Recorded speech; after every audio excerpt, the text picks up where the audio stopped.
une vidéo précédente, j'ai expliqué pourquoi on peut tirer de l'énergie du thorium.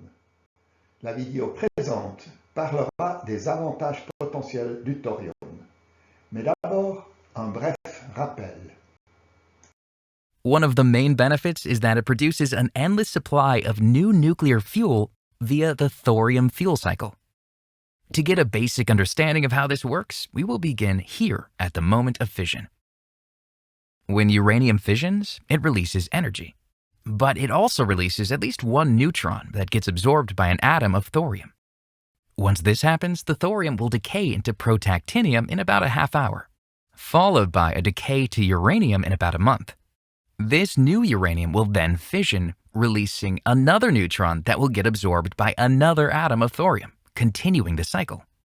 This cycle will repeat over and over again, thereby creating endless energy from thorium. Le thorium est relativement abondant. Les gisements les plus riches se trouvent aux Indes, où il fait partie du sable des plages du Kerala par exemple, mais également en Australie, États-Unis, Turquie, Brésil, Norvège, Égypte et Afrique du Sud. On estime qu'il y a environ 4 fois plus de thorium sur Terre que d'uranium. Mais c'est une comparaison trompeuse, car dans l'uranium naturel, il n'y a que 0,7% d'uranium-235 qui est utilisable, après avoir été concentré à au moins 3 à 4%. En comparaison, dans une centrale au thorium, presque tout le thorium peut être transformé en uranium-233 et utilisé. Ainsi, 1 kg de thorium peut produire plus de 100 fois plus d'énergie qu'un kilogramme d'uranium. Le cœur d'une centrale nucléaire conventionnelle est le réacteur à eau pressurisé. À l'intérieur de cette construction en acier de 10 mètres de haut se trouvent les barres de combustible nucléaire solide contenant de l'uranium-235 fissile.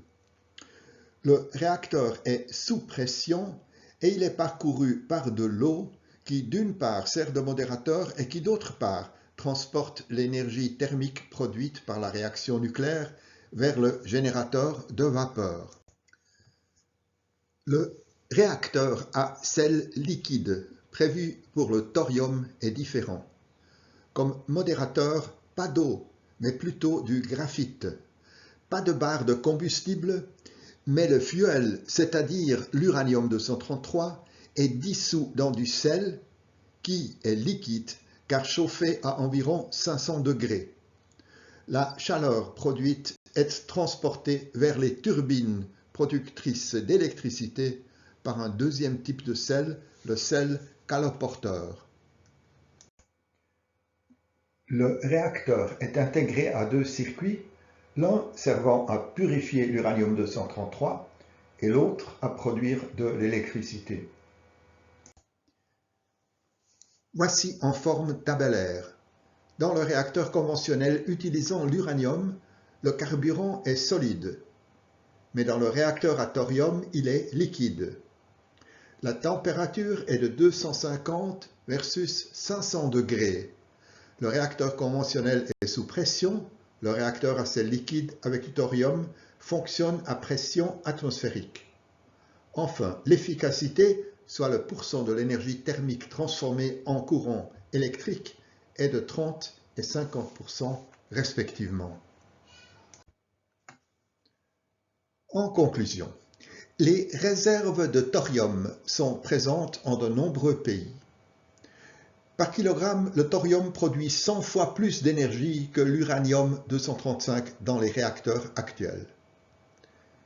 Les réacteurs planifiés pour le thorium utiliseront du carburant liquide à haute température et l'énergie basée sur le thorium est virtuellement inexhaustible. Vous trouverez les sources utilisées dans la description de la vidéo ci-dessous. Commentaires et corrections via YouTube ou directement à bernhardhirschel.ch. Merci pour votre intérêt et à bientôt.